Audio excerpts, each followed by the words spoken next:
One of the biggest ways that you can increase sales using technology is making sure that you actually have a marketing strategy in place first.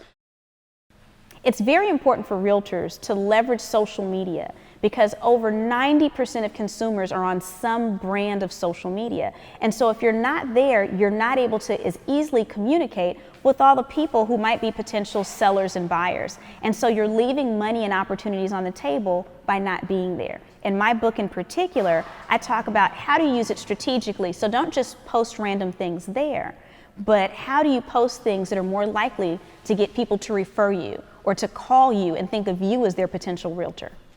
Well, I think one really great strategy for realtors is very simple. Find ways to get your clients to post about you. And so after you've sold that house, you might say, hey, here's your key. Do you want to take a selfie in front of your house and we can post it online? Most people are going to say yes because they're excited. But once it's posted, you're tagged and they're tagged, so the people that know them see that you're that realtor that got them in that position. The second tip for realtors is create content that will be of value to the people watching. So not just about listings or what you're doing within the company, you might create a first-time home buyer's checklist, so things that people need to know before they buy their first home.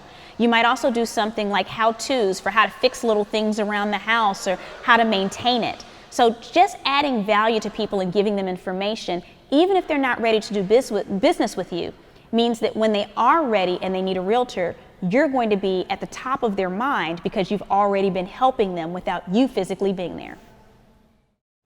One of the biggest ways that you can increase sales using technology is making sure that you actually have a marketing strategy in place first. Social media, apps, and all those things are wonderful, but they plug into a marketing plan. And so if you have a marketing plan where you're promoting different aspects of your business, or maybe you're trying to drive people to do sign-ups so that you can do classes for buying a home, then your social media should plug into that bigger marketing plan. And so having a strategy in place and then making sure that you have a way to measure is very important. So when people then come in and say that they're interested in hiring you as a realtor, you always have to ask, how did you hear about me? And if they say through Facebook or Instagram or anything else, there's some place where you should be keeping track of that, so then you know what the return is on your investment in that technology.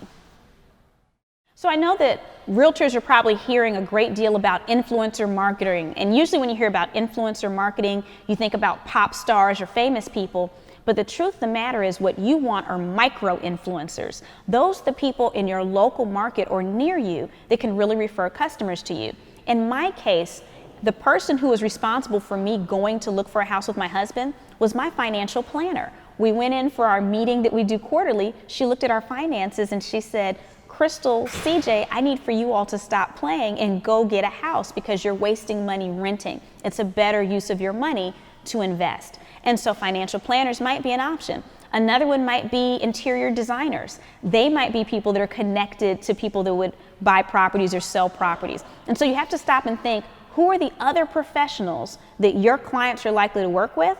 And based on those other professionals, those are the people you need to start building relationships with. It could be commercial land attorneys. Again, just start thinking, who are those other people that already have their trust? And then when you build a relationship with them, you can leverage the trust that their clients already have in them for you. One of the easiest ways to increase your online engagement as a realtor is to ask the people that are following you for content. Ask them questions.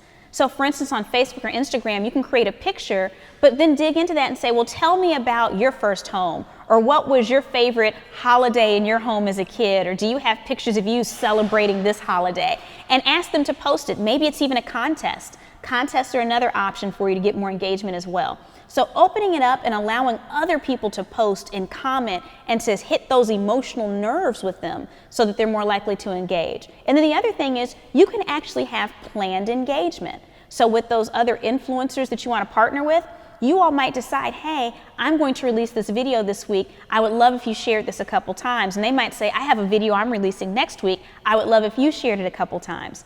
Many of the biggest authors and celebrities in the world don't get the buzz that they get because it's unplanned. There's very few things that are really viral. Most of the time, they've actually already touched influencers and convinced them to put that information out there.